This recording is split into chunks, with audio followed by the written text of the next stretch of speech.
lately there were a lot of happenings out there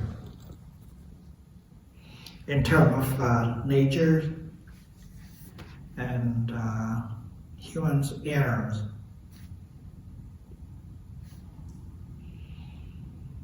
How can we stay equanimous amidst of such atrocities? And there are a lot of approaches to attain equanimity.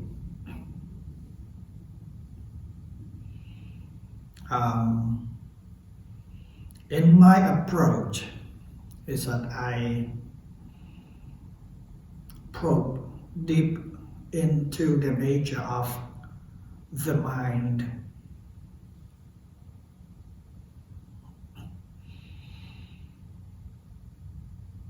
Not too long ago, there were natural disasters, flooded everywhere in the world, that kills thousands.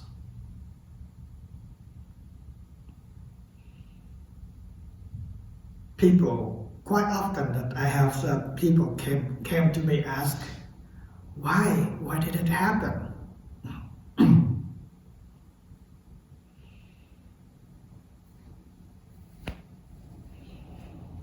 Science tried to explain something, the ozone layer thinned down, and then global warming, and therefore such a thing happened. But millions of years ago, no such thing. During the dinosaur period, they didn't do anything to ozone layer, but it still happened.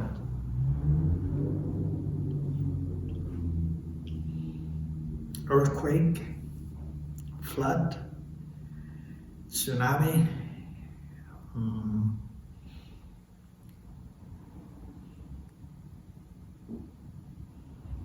When it happened,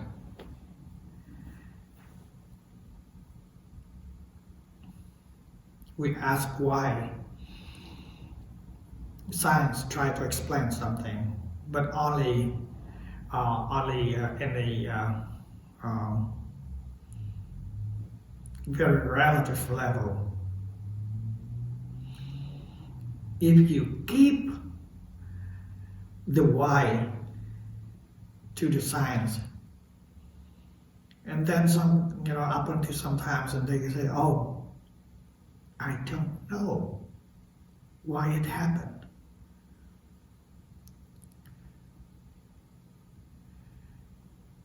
We only complain when things did not go to our favors. There are a lot of things out there that say that it's beautiful in Hawaii. Nobody say anything about that.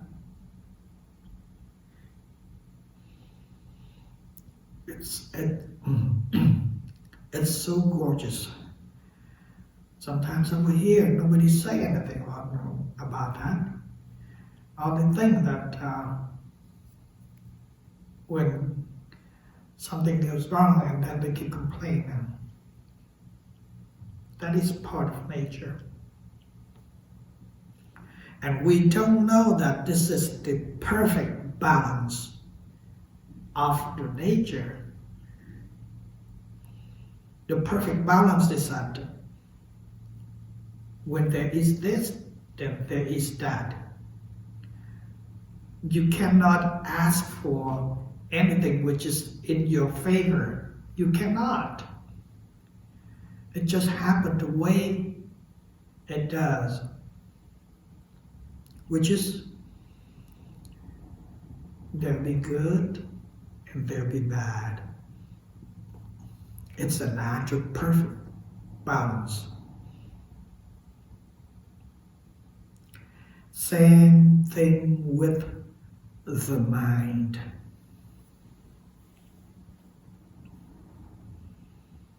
Again, my approach is that we go deeply into the nature of the mind.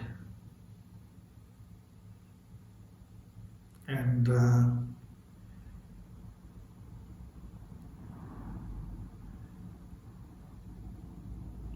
sometimes, when I share, that doesn't reflect to others' point of view at all. It's just on my own perspective. And this is one of my own perspective too. Look at the world today. Look at the 5 continents. Is there anything that going right at all? We see wars everywhere.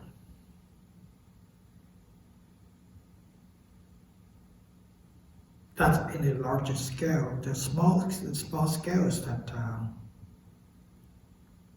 say that domestic violence and such.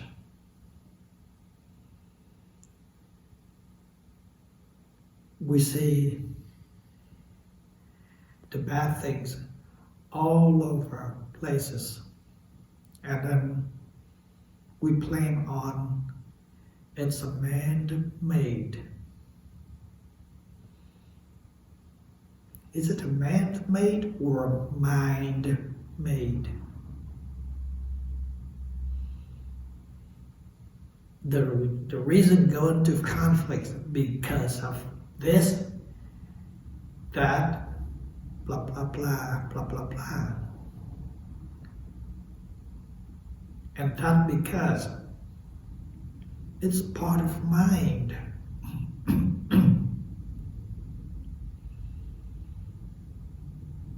As of right now, many people are under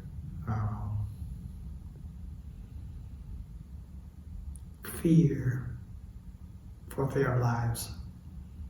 Don't know when it's that the bomb, don't know when the rockets are gonna hit them.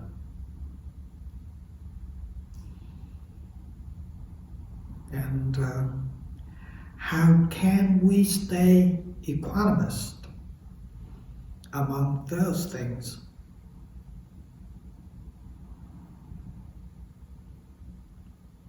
Remember this. I keep telling you, I keep repeating this, that mind has an inherent nature of creativity and multiplicity. Creativity in terms of the mind is not lack of anything. No.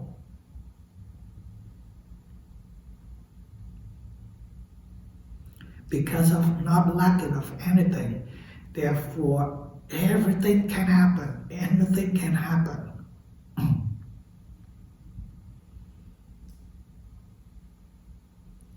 Don't be surprised when this dictator arises.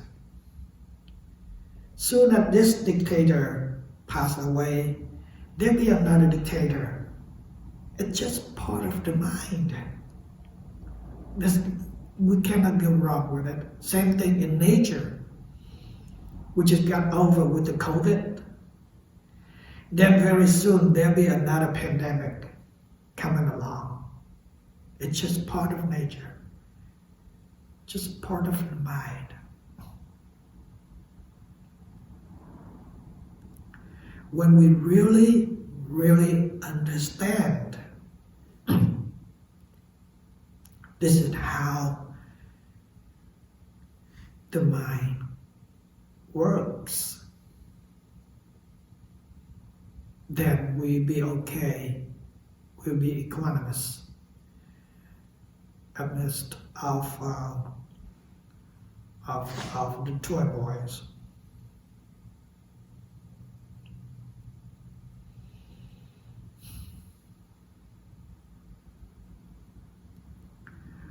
only because of we look at the bad thing. But if we look at the good thing, then there are thousands and there are many, many good things out there which created by the mind too.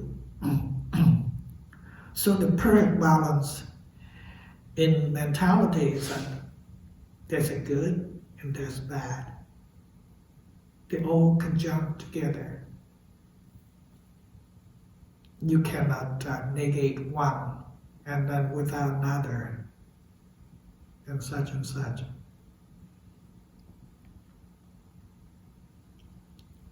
Now, we go a little bit deeper with the mind.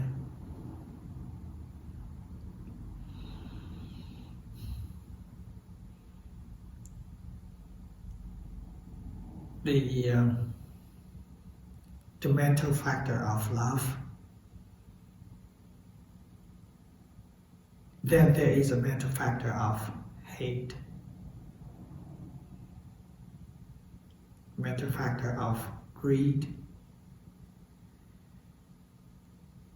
Then there is a mental factor of generosity. Fear, courage, everything you name, it's a mental factor. So the mind is a perfect creation of everything. When we are here to study meditation, we don't negate, we don't suppress, we don't destroy any mental factor, even with fear and such and such. If we have an idea that we study meditation in order to get rid of this, that, here, there, then it might be a wrong idea, wrong perspective. Because of, let's say, fear, it's part of the mind. Just like that the body has arms and legs.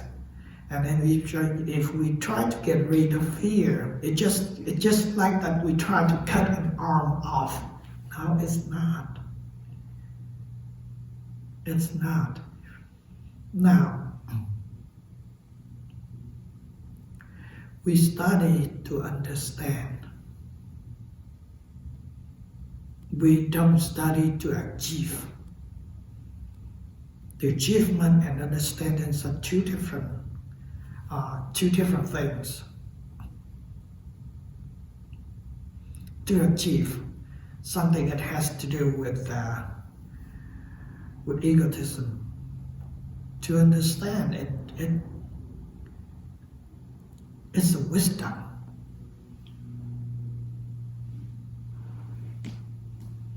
If we go to a further extent, that even wisdom is a part of the mind too.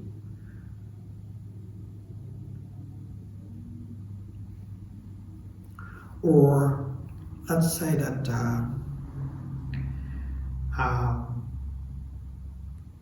quite often I promote, say that no self, no problems. Sometimes we misunderstand. We mistaken say that no self, which means that, completely non-self. No, it's not. The no self here means that non-attachment to the self. Because of if there is no self. Now, pay attention to this one. If there is no self, you're going to die very soon. For instance, if there is no self, then you don't need to drink. You're going to die in 1 week. If there is no self, you're not going to eat, then you're going to die in a month. So there is a self. But the idea of no self is a non-attachment to that self. Self is part of the mind too. Now, this is very important. Self is part of the mind. Just like an arms and legs, no difference.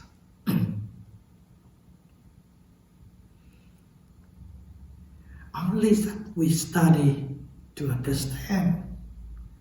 Oh, this is it. And then we become detached through that self. That detachment doesn't mean that the self doesn't exist. It does exist. It does. But just because there's no attachment to it, therefore we're in a different mental state. Same thing with fear. Same thing. Fear is part of the mind. Don't try to get rid of it. It is right there. Only, I keep saying only because of we have the same mind, but in different combinations. The combination is that, my combination is that I try to compose music. That's my combination.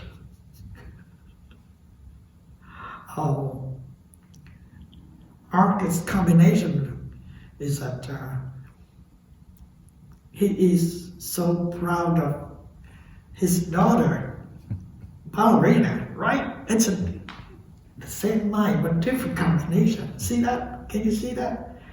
Same thing, every of us here that have the different combination, that's all. That's all. And then when we study, and then when we practice, that combination temporarily subside. It doesn't arise. That's all. That's all. The essence of that combination is still there. That's all. Because of it, like I said, the mind is a perfect creation of its own self. Therefore, there's no lack of anything. And because of that,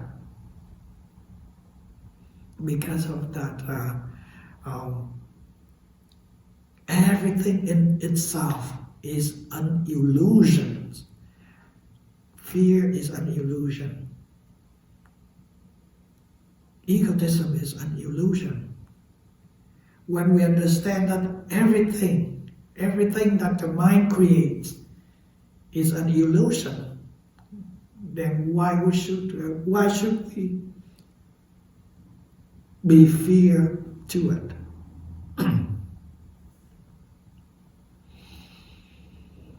Earlier this morning, I talked to my my niece, asking about my mom in Vietnam. She's 87 now, and she's really, really weak. And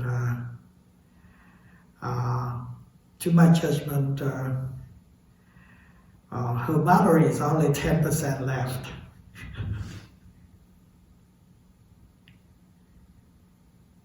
It is part of the process.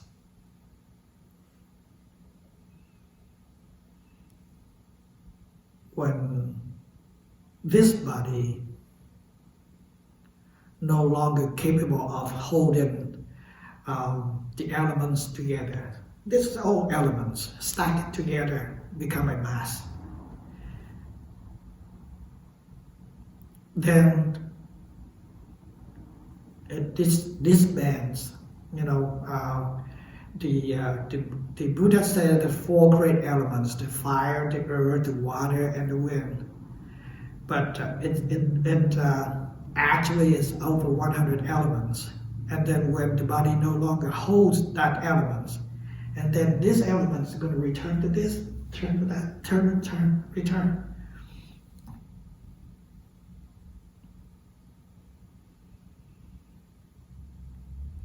So is there a process of death? No, it's just a process of change. And this is part of nature too. So, no such thing as death. No such thing as fear. Everything is going along perfectly okay because of the nature is itself perfectly balanced. And the mind itself is perfectly balanced. The mind is perfectly balanced because of it's inclusive. It's everything. It's everything there. And therefore it's perfectly balanced. Only because of we localized ourselves, we localized our mental state, and therefore there is a problem. Like I said before, even the egotism is part of the mind. Then we shouldn't get, we shouldn't be fearful to such a thing.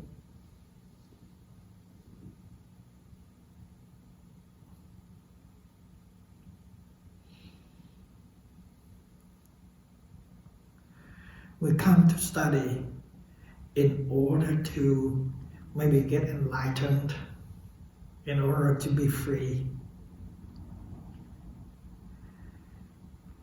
To get enlightened or to be free means that we don't attached.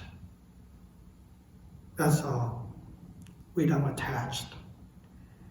It really doesn't matter if in this life, Yaktam, with this social security number,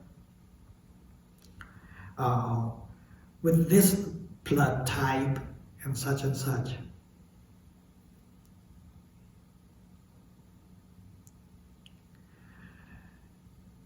it really doesn't matter that this data of Yaktam is there or not.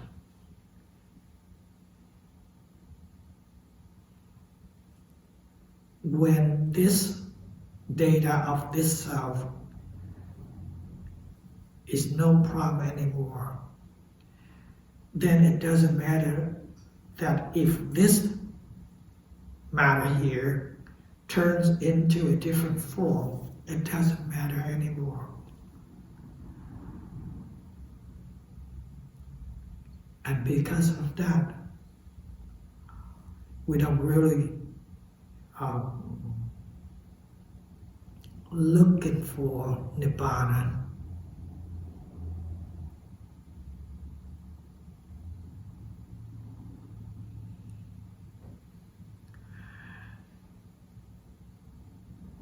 We have a desire to exist, and desire to non-exist. Desire to exist because of, I want this Yaktam to be in the next life, to be the same Yaktam next life. The desire for existence going on forever. And then we suddenly realize that this is not the right way. So we desire for non-existent. I want to end this Yaktam. Completely gone. No more Yaktam. No more existence of Yaktam or even the essence of Yaktam. But it's not the way in the nature. It's not.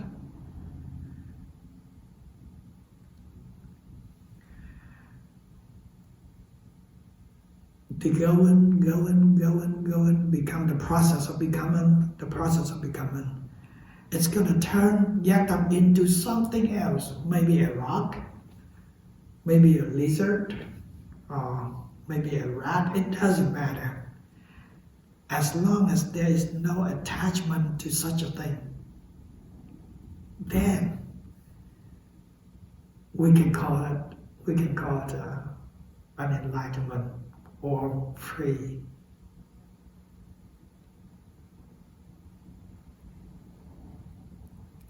We go even to the extent of the self is an illusion.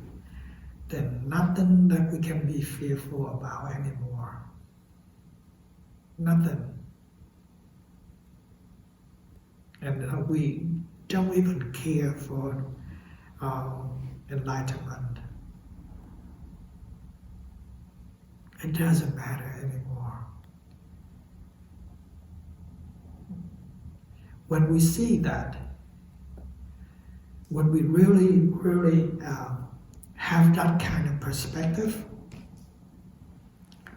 then we see the turmoil in natures, and we see turmoil in man-made or mind-made, it doesn't matter.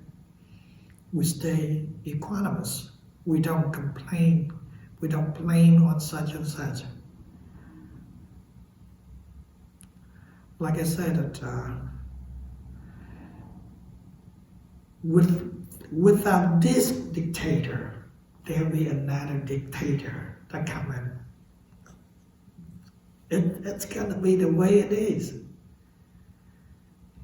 And when we see that, we stay equanimous the way it is.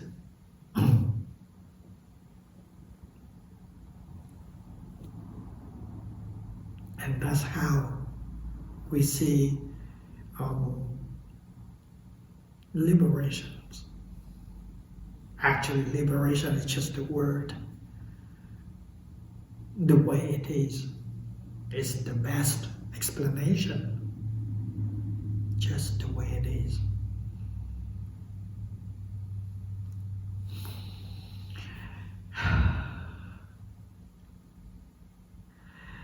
Now, I know you're anxious to share some of your stories because I haven't heard your stories for a while. Please do share. Can I ask a question? So Yes. if you stay equanimous and peaceful and not react, don't people think you're a victim because you're just allowing people to, take advantage of you, beat you up, push you around? Don't you become a victim? No. Only you become a victim because of you put your own perspective into it.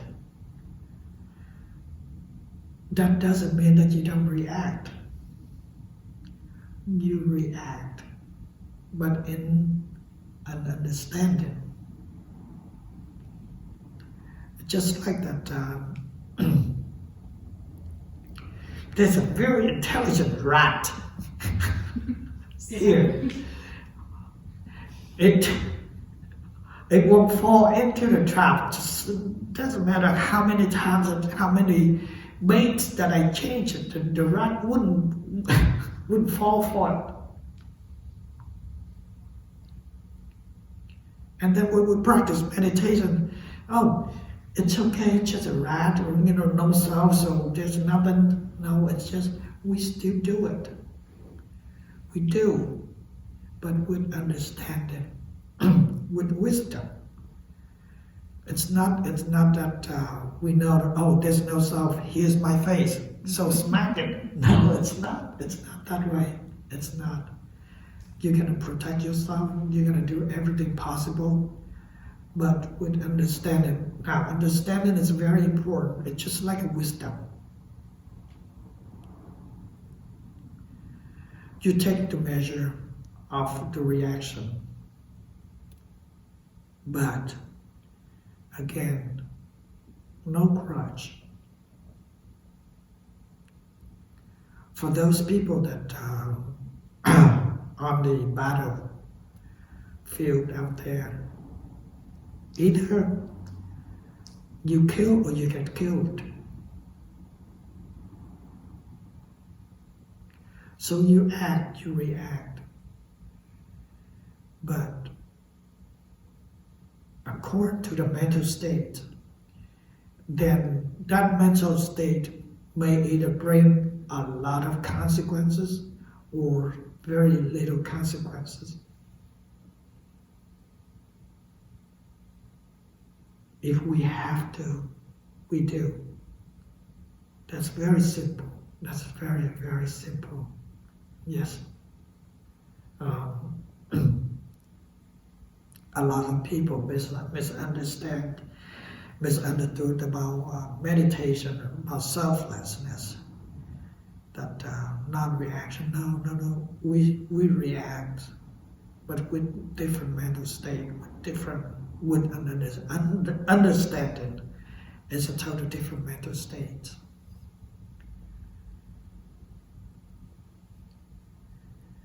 So we just watch it. Like I said, that I myself have a lot of defilements. I have to admit it. But that defilements, I understand that this is part of the mind, and we're in the process of purification. So it happens, and when it happens,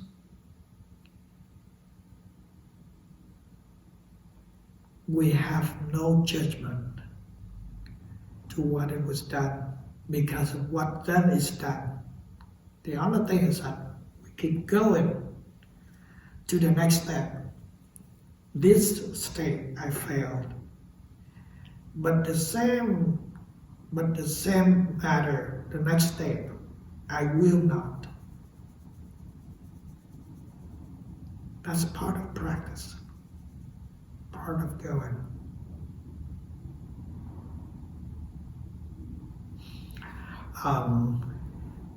I don't see a lot of, I study meditation in the forest too, but they give the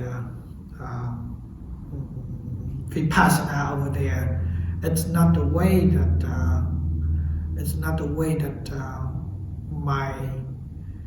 my view to probe into the nature of the mind.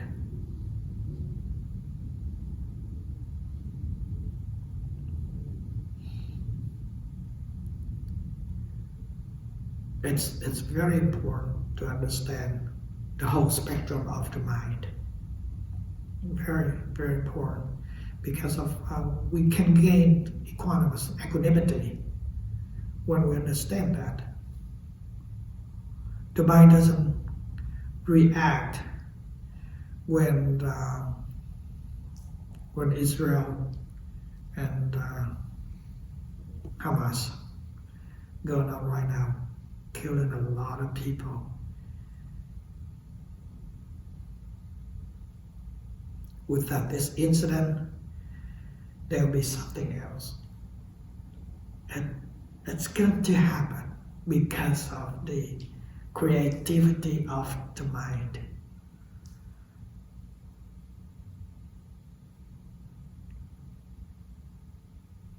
And when we understand that, we stay equanimous. It's not when we stay equanimous means that we approve that such a thing. No, it's not. It's not an approval of killing. No, it's not. It's just that the way how the mind works. Sometimes for peace, sometimes for war, and sometimes for this and sometimes for that.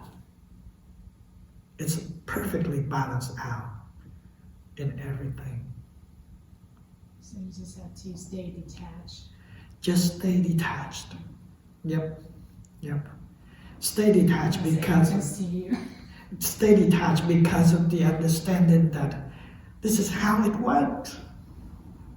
Yeah, we cannot expect we cannot expect that, okay, I forbid the mind to engage into fighting. I forbid the mind to commit stealing, for instance. No, when it happens, it happens. And when we understand that, we have a compassion to ourselves and we have compassion to others. And now, compassion is not the self. Compassion is just a mental state too. So it's perfectly that Jack Cornfield, he instructed his dad during the dying process. His dad, he sat right there and instructed his dad. Oh, fear, it's fear. Oh, happy, it's happy. Oh, pain, it's pain. He guided his dad through the death process. And when we see that one, when we really see that,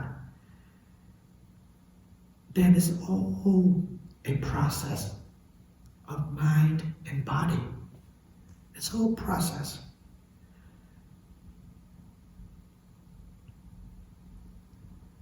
The most scary thing is fear of this, fear of that. But when we no longer fearful for anything, then everything is just a process. And now I'm going back to the process is part of the mind too. That's all how mind works. This is all how mind works. Is there anything else that the mind doesn't that the mind is not excluded to? No, it's not. Everything is about the mind. Even the egotism. So when we peel layer by layer, the very, very deep, almost very last layer is at the self, the egotism. When we peel that off too, then it's completely empty. It's completely empty.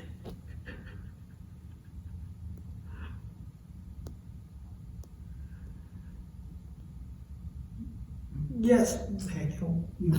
I was wondering, did you, right in front of me, did you have an example of the situation that you were talking about related to equanimity? Was there a specific example or situation?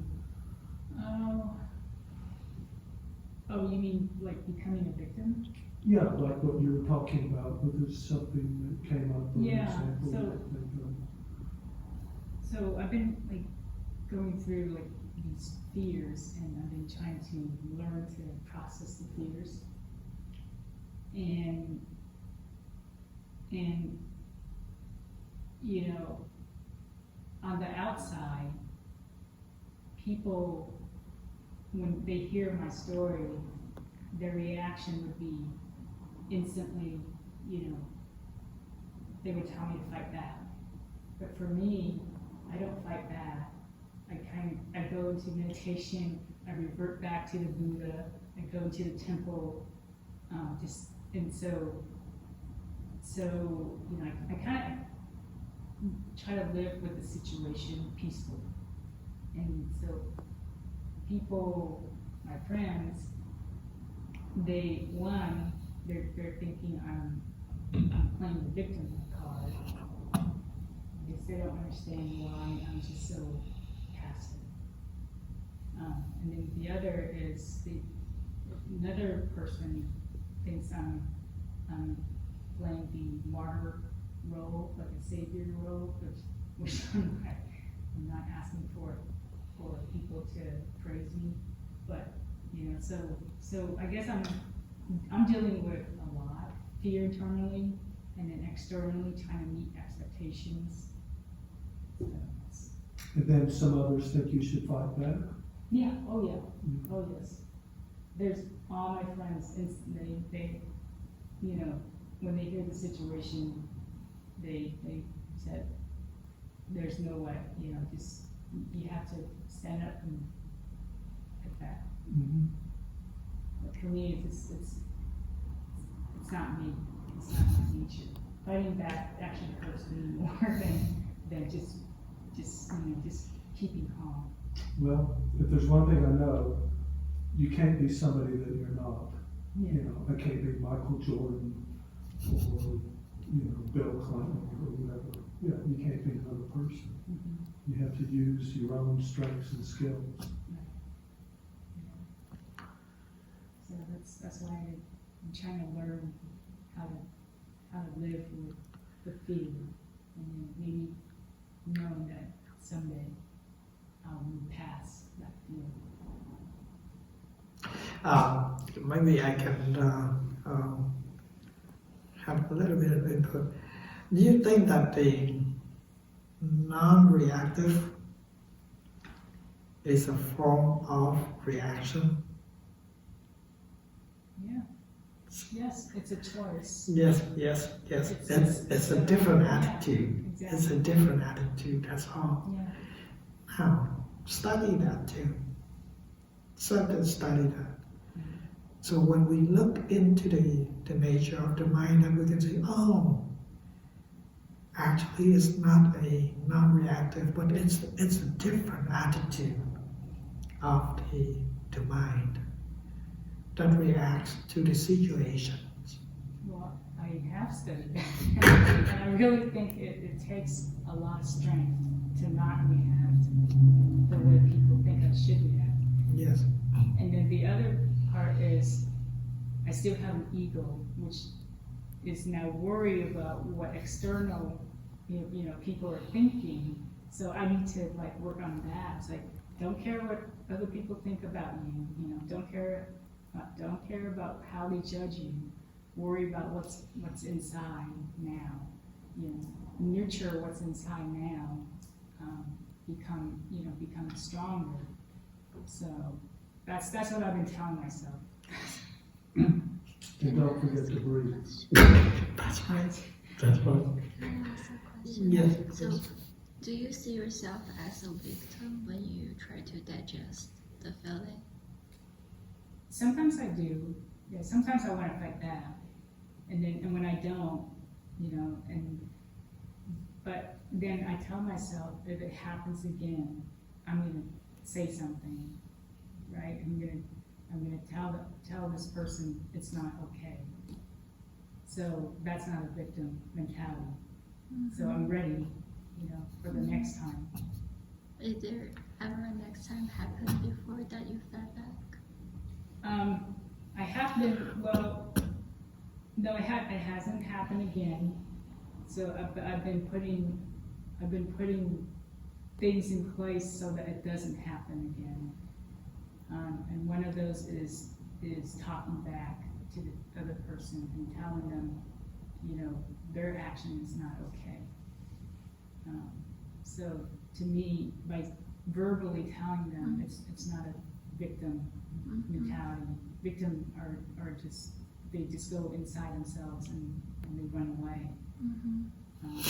I go away to gather strength, and then I come back and I stand up for myself.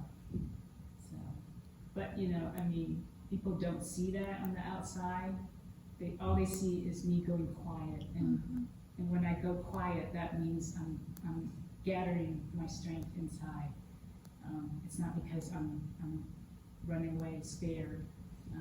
But yeah, when people see that I'm quiet, they think I'm a victim. Yeah, I agree. But sometimes the silent ones are the ones you need to worry about. Sometimes they are. There are different ways to fight back, and a calm response could be very effective. Exactly. Could be much more effective. Yeah. When the silent people speak, people tend to listen. because they have something, they don't need to be the loudest people in the room. That's, in corporate meetings, that's what the loudest people are just like noise. But when the quiet one, when they start talking, that's when people start listening because they have something important to say.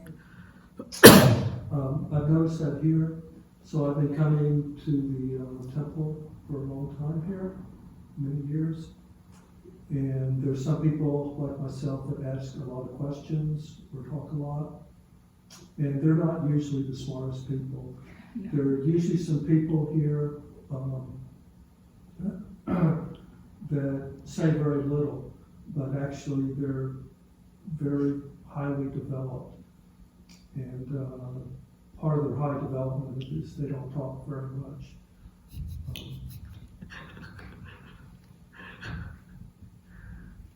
Not really, because sometimes they're shy too.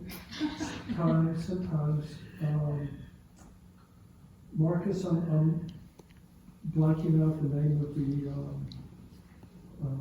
the couple that was coming before, remember? Which couple? There's a lot of couples. I know there are a lot of couples. Vietnamese? Yes, Vietnamese, and I'm blanking out right now. The husband is Japanese ancestry. Oh, okay. Dave and Yeah, Lou. yeah. So, for example, Lou would never say anything, Yeah. but she's very highly developed. Lou is very spiritual, just kept quiet. In Vietnamese, we have a saying that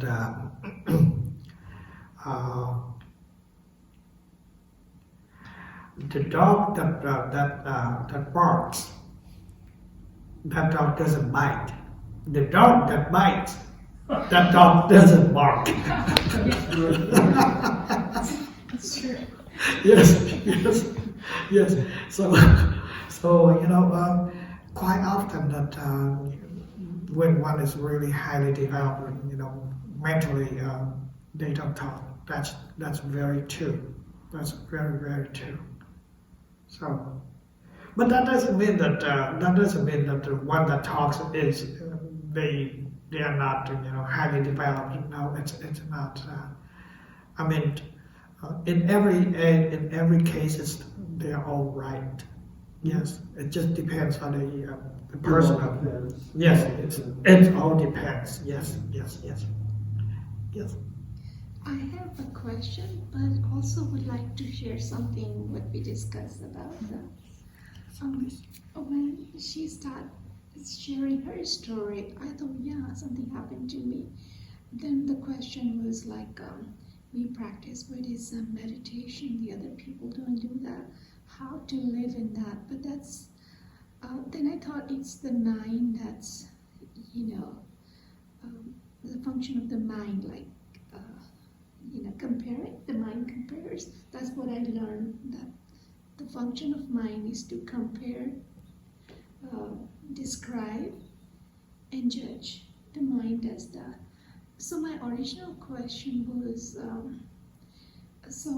based on, I also felt like maybe a meditation. I'm in a practice that other people don't understand me and things like that. And I also appreciate you said don't have grudges. So I had grudges towards me, because I compare myself to the person. But those are all mine. But my original question to you is, how can we peel off the layers of mind, and how can we work through that process to be free from that? And my other thing also wanted to share, I learned that the thoughts, are thinking silently, we think, but when we talk, we are thinking loudly. So what we say is also part of the thoughts, right? So, and as you said, the people who are developed, I guess, they learn how to, they reach to the point, where they don't kind of. So my original question was, how can I go deeply? You said you work deep through the process of mind, Can you please guide me how to go about it, or to work through the process, to deal with the mind, deeply, and just to again, that my answer will not be different. Just to observe, because there's only one way. There's only one way that we have to turn back in and then observe what's going on. That's it. That's it. There's no other way than that. And then during the observation that we learn, and then and then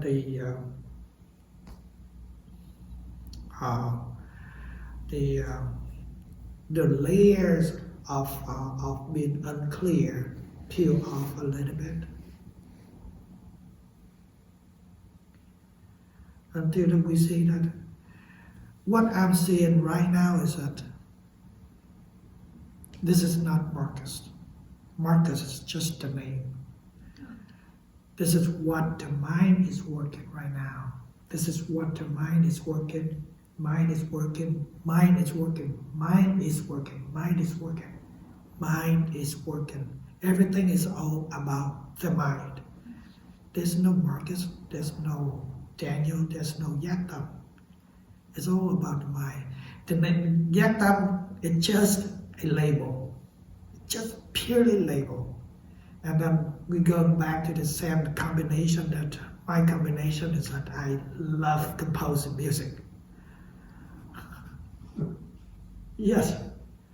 And then, for some other that they might love going shopping, for instance. Such a thing like that. So it's all about the mind. So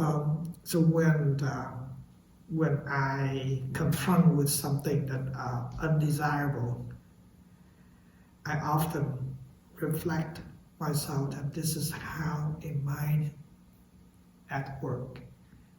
It's not the person that does it. It's the mind that does it. And when we see that it's a mind that does it, then we don't have a grudge against that being at all. And that's what I see. So in your response to Tahira, you're saying basically be aware of your thoughts and emotions, basically, or? Be aware of everything. Everything. Yeah. Everything. And that's how we learn. That's how we learn that we probe deeper into the nature of the mind. And actually that we can see so clearly that Yatam is just the name. It's just purely a name, and that's it. Everything else is the mind. I apologize. When you say blank is just a name, what's that word that you were saying there? I'm sorry. You said something is the name. Oh, Yatam is just the name. Yatam is my name. Oh, that's your name. Right. Yes, Yatam. Yatam is just the name, and everything else. Let's say that the mind gets used to the name Yatam, and therefore, if someone else says Yatam, then automatically that the mind's looking. Oh, who's calling my name? See that? Yep, I see. Yes. So it's that's how we learn. We learn the nature of the mind. That's how we become equanimous.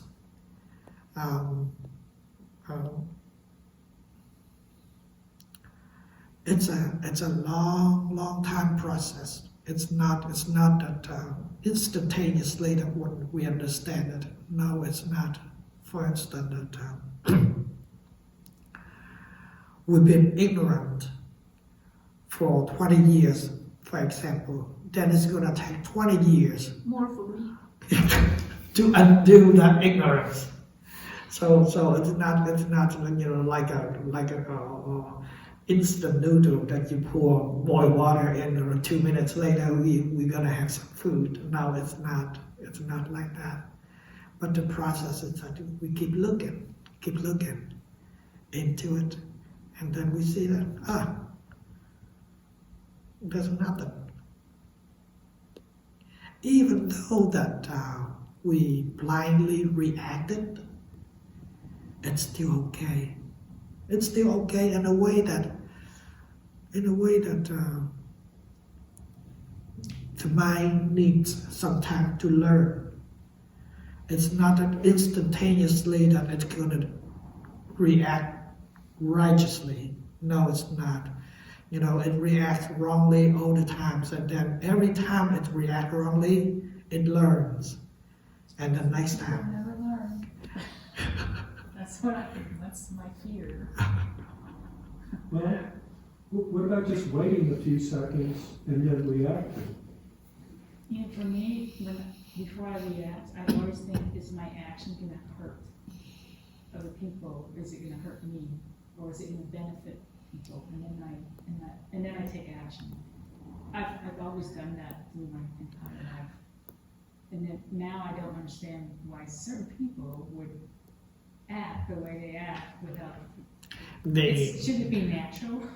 There's certain people it's difficult to deal with, is what you're saying? No, I was just like thinking, isn't that thought process natural to everyone? No. Okay, so I think that's where my trouble is. I think you're more developed. Right, many people, they act very quickly and then they regret that. Yes. It just I've never done I've done that. I blindly reacted. Like in Chinese, that we have a Confucius saying that before you talk, you bend your tongue 7 times before you talk. It's very effective. It's really effective. Just like that, a couple of days ago, I learned that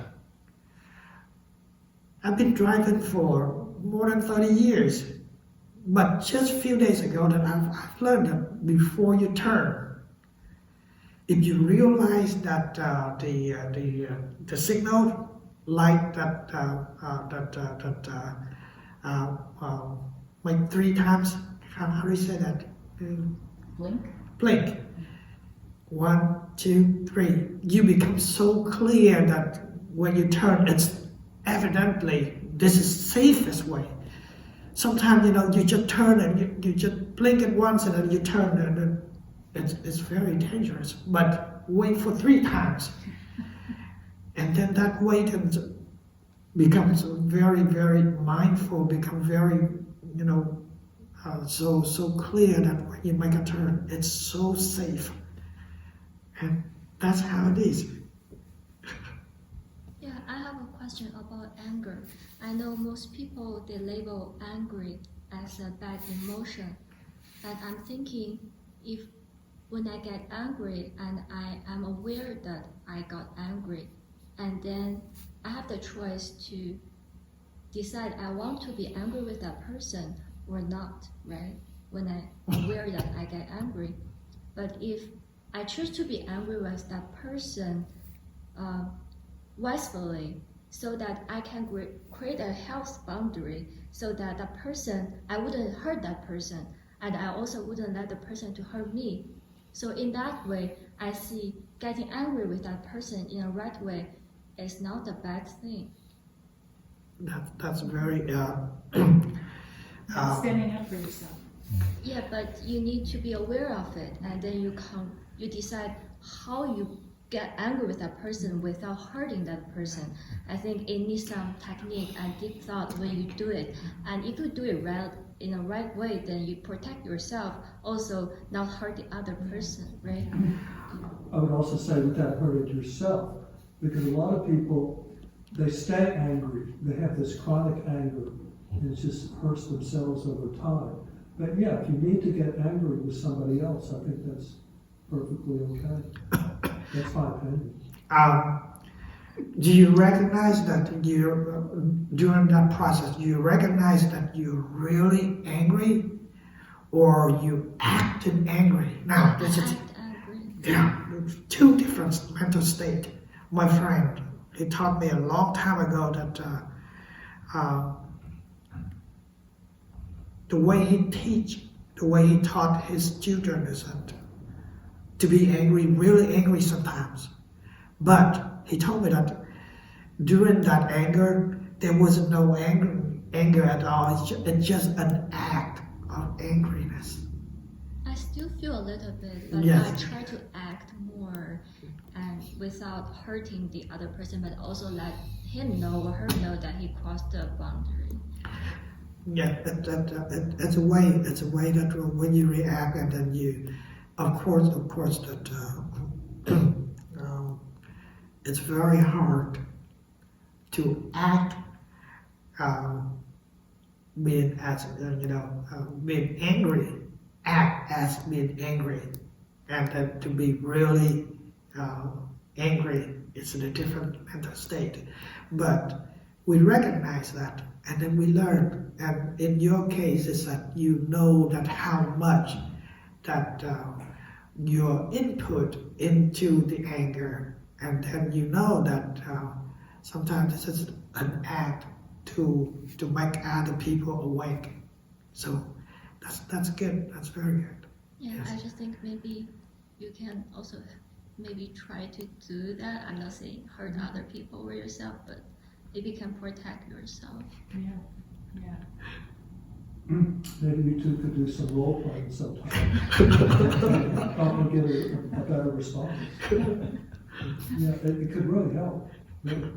Well, just the verbal "I am angry," when you say it to the other person, instead of screaming and yelling, just say "I'm angry." That's what I do. Don't do it. Just or I was like, this is not a good time to talk right now, and then So I've never screamed or yelled. I never raise my voice. It just doesn't. It's not worth it. But when I get angry, people know. They know, because I would just say, what you're doing is not right, and I don't say that very often. This reminds me of a story, true story of myself. Maybe it can be after records, because in the forest, in one meditation center, there are about 500 monks. Really quiet, extremely quiet. The only noise, the only sound that happened is that the fountains.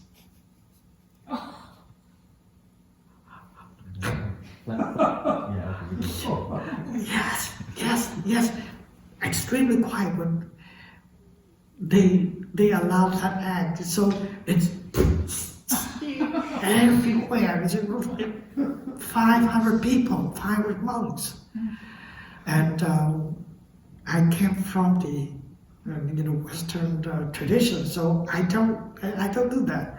So the monks there encouraged me, do it once, and then you're gonna feel so relieved, so nice and easy, and then okay. So you're saying that was acceptable there in that culture? It's just the culture. It's just the culture. Not a problem. Even that when we walk on the street with a couple, with monks, and they just do it so naturally.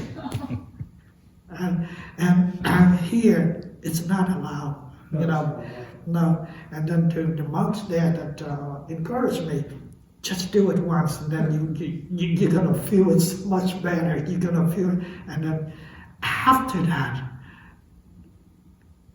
it became natural to me too. So sometimes this story said that sometimes you don't hold your grudge. Bust it out once. Let's see what's going on. Don't hold your anger, because of holding suppression, it becomes a time bomb. Actually, that if we keep suppressing our emotions, sometimes it's going to bust out in a terrible situation. Instead of that, sometimes, just act it out, and it feels much better. So, that's the way. Anything else? I just, Please. I just want to share. I was listening to an audiobook from Dr. Hawkins. It's the name of the audiobook called "Letting It Go." Who's the author again? Dr. Hawkins. Or, I forgot the complete name. And he talks about we actually either suppress it, express it, or repress it. So suppression is kind of, so as you said, we have to, but what he actually teaches how to work through our emotions. You want to listen to that? He said expression is you are just venting a little bit, but then you also suppress that one. The method that I understood was to observe ourselves and let the emotions go from your body, like, because I think when we just acknowledge that that's the fear, and I guess we have to observe it. We may not feel good, but we have to let it go without suppressing, without repressing or expressing. That's what he was suggesting. In any kind of emotions, that's what I think is. They said to sit with the fear, sit and observe the fear. Yes.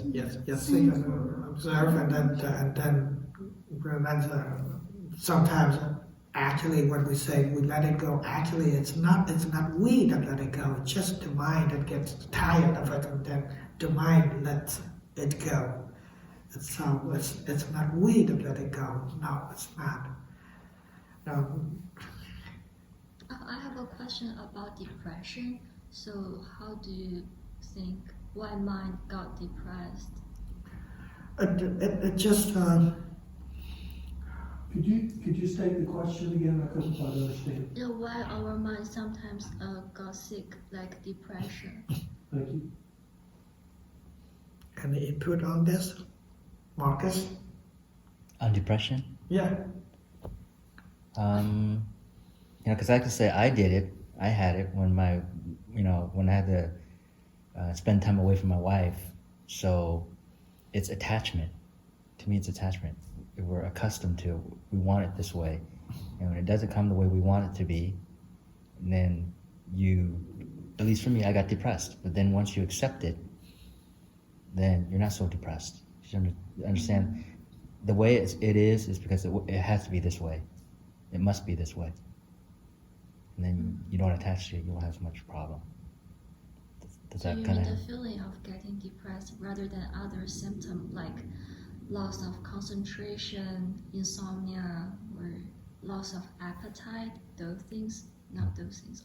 You're talking about only the depressed feeling. Depression, but you will have that. I had that too. Loss of appetite or increased appetite. Insomnia, you will have, I had all that too. And then you accept and you go, okay, not so bad. But we attach to it. I attach to it. Yeah. Oh. I would suggest there can also be chemical changes in the brain too. Yeah. So it's a very complex thing. Yeah. Well, the body and the mind work conjunctionally. Sometimes the body doesn't feel good when one gets sick. It affected the mind. Then the mind get depressed. So it's or the body perfectly okay, but just like that's something that not desirable, and then we get depressed. Go against our will, we get depressed. Doesn't render what we wanted, we get depressed. So either the physically that creates depression, or either mentally that create depressions. Then how can I know which caused my depression? It doesn't matter now. We don't need to understand what caused it, but we need to understand that this is what's going on. this is what going on is more important. It's just like that the story of the Buddha that said that the one that get wounded, an arrow that somewhere that shot into his body, and then he said that wait, I want to know who shot the arrow, where the arrow went on, more than need to take the arrow out and then treat the wound first. So right there is that, oh, it's depression. I understand that. And then now, depression is part of the mind. See that if we understand that this depression is part of the mind, then the mind becomes equanimous. I could add one little story. So I became very depressed one time in my life. Then only one time, that's great. And it was related to loss and attachment. It was a little similar to what Marcus was saying. A very close friend of mine moved away, and it sent me into depression. And then the depression kind of built on itself. And I ended up sleeping most of the day and accomplishing nothing. And this went on for about a month. And then I did a project. I removed the floor. It's very difficult work to physically remove a floor. And that snapped me out of it. That physical labor, boom, it just snapped me out of the depression. And it's just one little story. But anyway, it was a very severe depression. Or your mind is focused on changing the floor, the taking, do the floor. So your mind is focused on that instead It of the was. other problem. Once she had been gone for a while, I wasn't focused on her anymore. I was just stuck in the depression. I think something chemical went on in my brain. So depression can build upon itself. It can become habitual, kind of, I think. I don't know exactly why it snapped me out of it. But yeah, focusing and just the physical labor of the project and not just sleeping all day. It's funny, I would say that's the same for me too, sleep a lot. So I don't know if it's a men thing, they tend to sleep more, and for women, they have insomnia, but yeah, for me, I slept a lot. Yeah. Anyway, just one little story. Each case might be different. And I think for me, probably it's my job. I'm wondering if I choose a wrong career for Of course, myself. of course. So if that's the case, does it mean that I should change my job or my career? Just change the group. Oh, it's not the group because I changed. Yeah. Yeah, it's very possible. Many people change their careers. Yeah. But I can say, okay, if I could say for you, Daniel, he used to be a doctor. I used to be a biochemist. And I could not, first I did research on animals, right, using drugs. But I didn't actually do it on the animals, but someone else on my team had to get the tissue. And then I did not like to do that. And I said, my conscience was there. I said, okay, well, I'll move to medical devices, clinical stuff. And I did that, and same thing. What do you have to do? You have to do clinical trials on animals as well too, and to make sure these devices are effective. So then I said, okay, I don't want to do it anymore. So I walked away. I did computers. So you can change. And I did the same thing. He went to computers. He was a physician. So you can't change your career. You will change your career, most people say, at least 3 times in your life. You might be a Thay or a Siko, a monastic. There you go. You never know. That might be part of it too. Yeah. It's okay. It's again, it's part of life that we learn. We learn how to adjust ourselves into the situations, and especially that as young as you are, you're gonna experience a lot of difficulties. So Changes. Yeah. Also,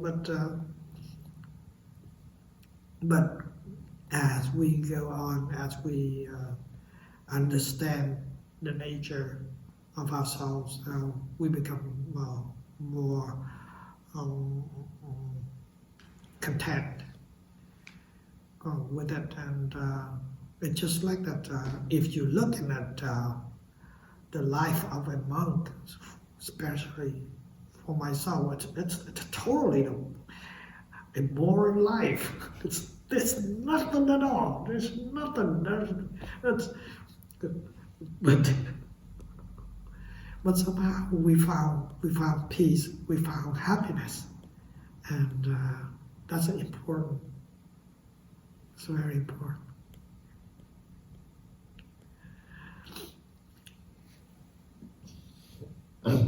May we become equanimous amidst of turmoils, internally and externally, by understanding how the mind works. Thank you. Hi, there's a question. Yes.